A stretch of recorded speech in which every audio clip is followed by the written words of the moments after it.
materi yang kedua tentang sadar hukum dan tata tertib lalu lintas oleh Abah Adian.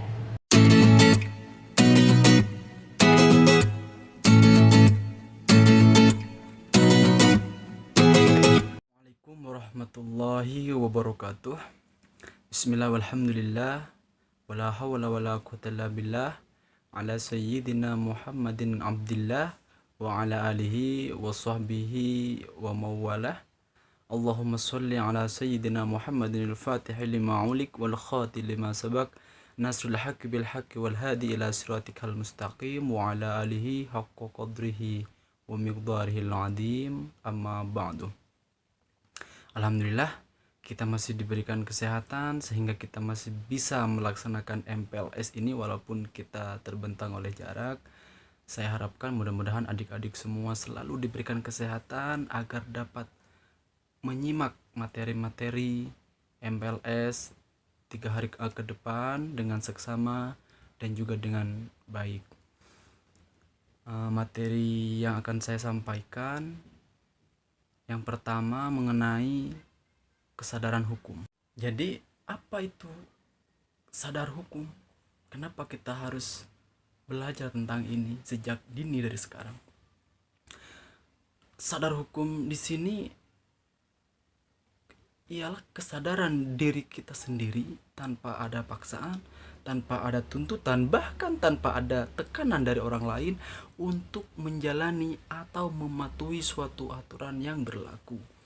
Artinya, apapun yang kita lakukan itu harus pure, murni dari diri kita sendiri, tanpa harus ada paksaan dari orang lain.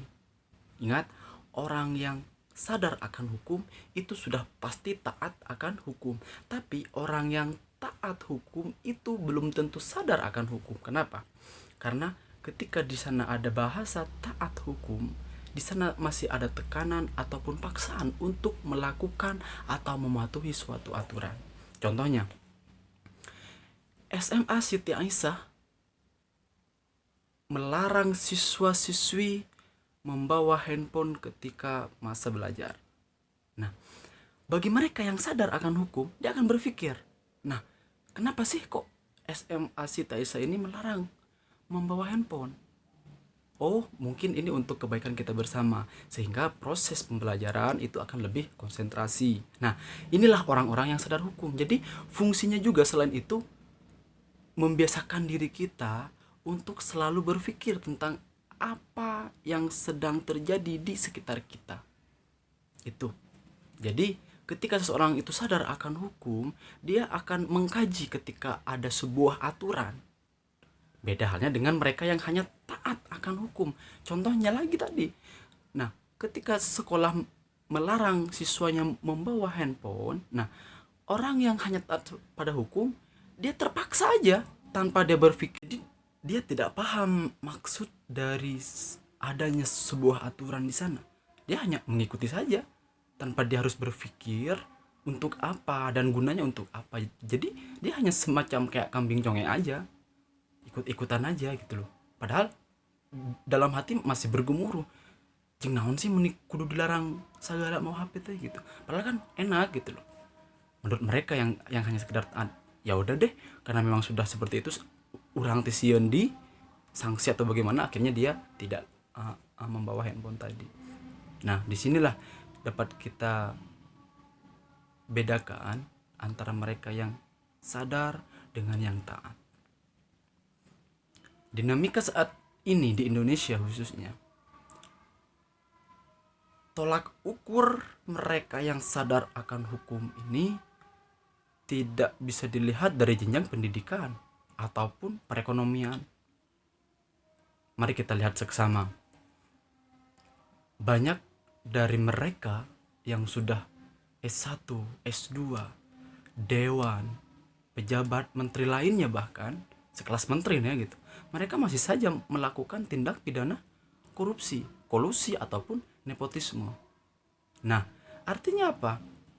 Mereka yang sudah memiliki jenjang pendidikan tinggi sekalipun masih saja melakukan tindak pidana yang tercela menurut kita udah itu ya, bahwasanya KKN itu korupsi, kolusi, nepotisme itu merupakan perbuatan yang sangat tercela. Mereka buat apa gitu loh?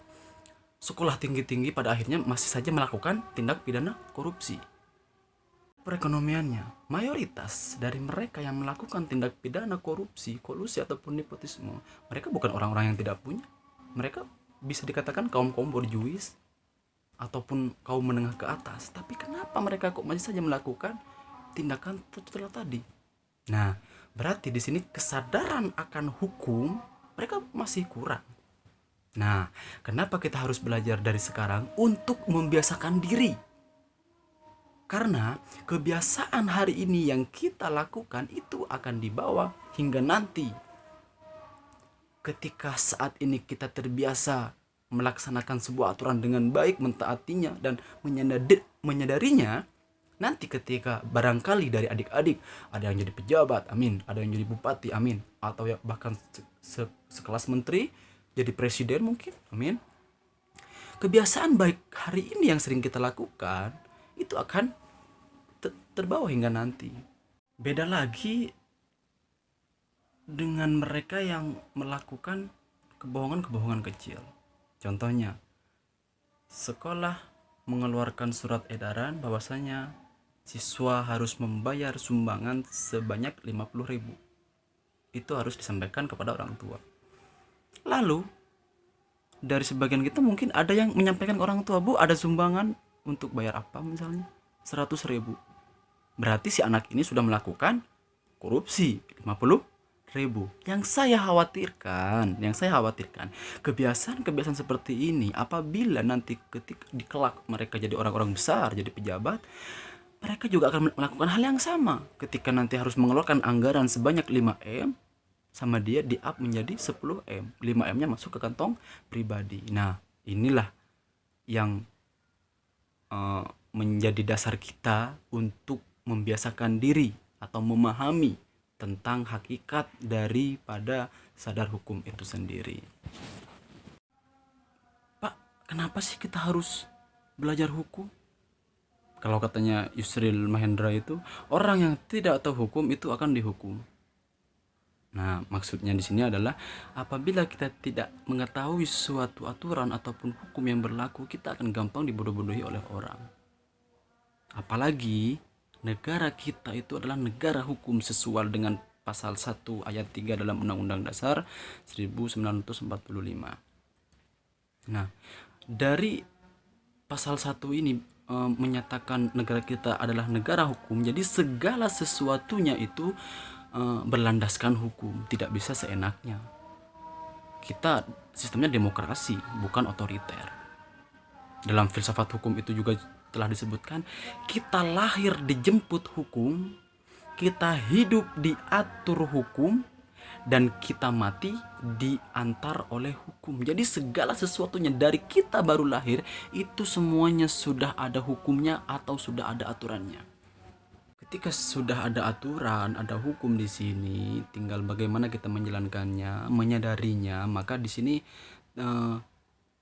sistem peradilan yang ada di negara kita itu akan semakin membaik, adil, makmur, integritas, semuanya itu akan tercipta. Tapi apabila hanya segelintir orang yang sadar akan hukum di sini, termasuk apalagi elemen-elemen pemerintah, ketika mereka tidak sadar akan hukum, janganlah kita berbicara soal keadilan. Kalau katanya Plato itu, keadilan ini akan menjadi barang yang sukar apabila hukum ini tegak kepada mereka yang membayar. Itu semua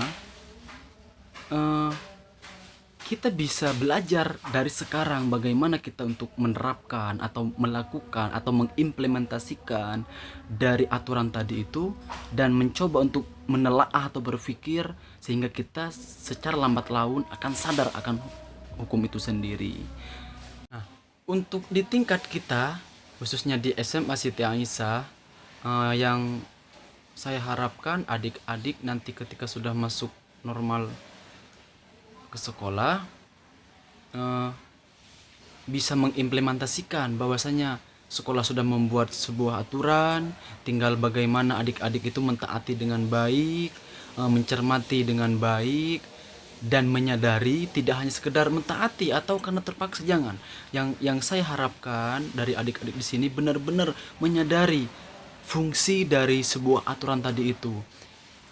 Pada intinya sebuah aturan itu untuk kebaikan kita bersama, karena tidak ada istilah aturan ataupun eh, hukum yang bersifat tidak baik.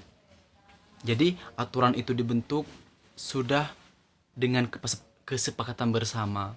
Ketika kita berbicara di sektor pendidikan atau di sekolah, jadi aturan yang berlaku di sekolah itu sudah menjadi kebijakan bersama dengan cara musyawarah untuk kebaikan siswa-siswi yang ada di SMA Siti Aisyah.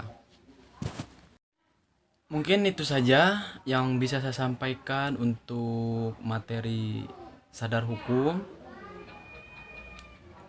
Tugas untuk adik-adik itu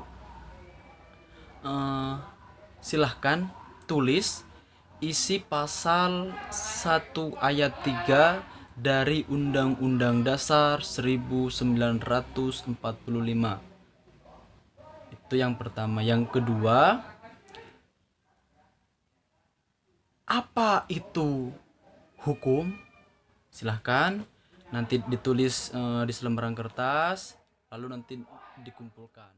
Adik-adik, selanjutnya saya akan menyampaikan materi tentang tertib lalu lintas. Di tahun 2020, Polda Metro Jaya itu mencatat di Indonesia khususnya terjadi kecelakaan setiap harinya itu 2-3 orang. Nah, jadi sebelum itu terjadi kepada kita, jadi alangkah baiknya kita juga harus memahami tata tertib serta syarat-syarat untuk bisa mengendarai. Yang jelas pertama STNK, juga surat izin mengemudi, dan juga paham dengan rambu-rambu, bahkan juga marka jalan. Karena di sini juga dengan mengetahui ini adalah bentuk kita untuk menjalankan suatu tata tertib yang berlaku khususnya lalu lintas, dan juga untuk menanamkan rasa disiplin dalam diri kita. Jadi saya harapkan bahwasanya keselamatan itu harus kita jadikan kebutuhan gitu kan. Jadi sebagian orang itu berpikir bahwasanya menggunakan helm itu karena takut ada polisi. Padahal itu kan untuk keselamatan kita, melindungi kepala dan juga wajah. Karena ketika terjadi kecelakaan lalu kepala kita yang terbentur, nah ini bisa menyebabkan kematian. Nah, itulah kenapa harus menggunakan helm, untuk meminimalisir amit-amit barangkali nanti kan kita nggak tahu apa yang akan terjadi di jalan.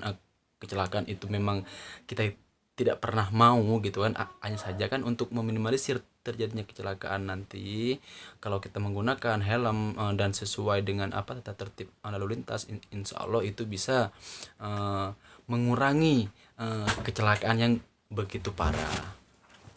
Nah, sekarang saya tanya nih sama adik-adik, adik-adik sudah punya motor atau sudah bisa motor, bahkan udah sering memotoran? Nah, apakah udah punya SIM? Apakah umurnya adik-adik ini sudah ada yang 18 ke atas? Saya rasa mungkin masih belum ya punya SIM. Jadi sarannya Abah itu ya udahlah, ala nggak usah pakai motor dong gitu, karena memang dari segi administrasi saja adik-adik masih belum memenuhi gitu loh. Jadi ya udah deh, kalau yang deket-deket mah jalan kaki aja, atau enggak disuruh anterin aja ke orang tua gitu loh. Karena memang nanti ketika terjadi kecelakaan atau hal-hal yang tidak diinginkan di jalan, nah siapa yang disalahkan gitu loh. Karena pertama memang surat izin itu tidak punya gitu kan. Nah ini perlu juga pengertian dari orang tua apabila si anak masih belum cukup umur dan bisa memiliki SIM, mending ya udahlah gitu kan, mending diantrin saja. Nah itu juga bagian dari aturan kan gitu kan, itu sudah tertera dalam Undang-Undang Nomor 22 Tahun 2009 tentang lalu lintas. Jadi ada hal yang harus adik-adik penuhi untuk bisa mengendarai ya. Makanya mari patuhi, jangan seenaknya dewe, jangan kumaha saya gitu kan, karena ini untuk keselamatan kita bersama. Ingat, jatuh ke aspal itu tak seindah jatuh cinta ya. Jadi mari, ini untuk keselamatan kita. Mungkin ini saja yang bisa saya sampaikan, kurang lebihnya mohon maaf. Akhirul kalam, Assalamualaikum warahmatullahi wabarakatuh. Terima kasih kepada Abah Adian yang sudah memaparkan materi tentang sadar hukum. Semoga bermanfaat dan semoga kita semua lebih disiplin dan sadar akan hukum. Oke adik-adik, kita istirahat lagi 15 menit sebelum masuk ke materi terakhir di hari terakhir kegiatan masa pengenalan lingkungan sekolah SMA Siti Aisyah. Tetap semangat!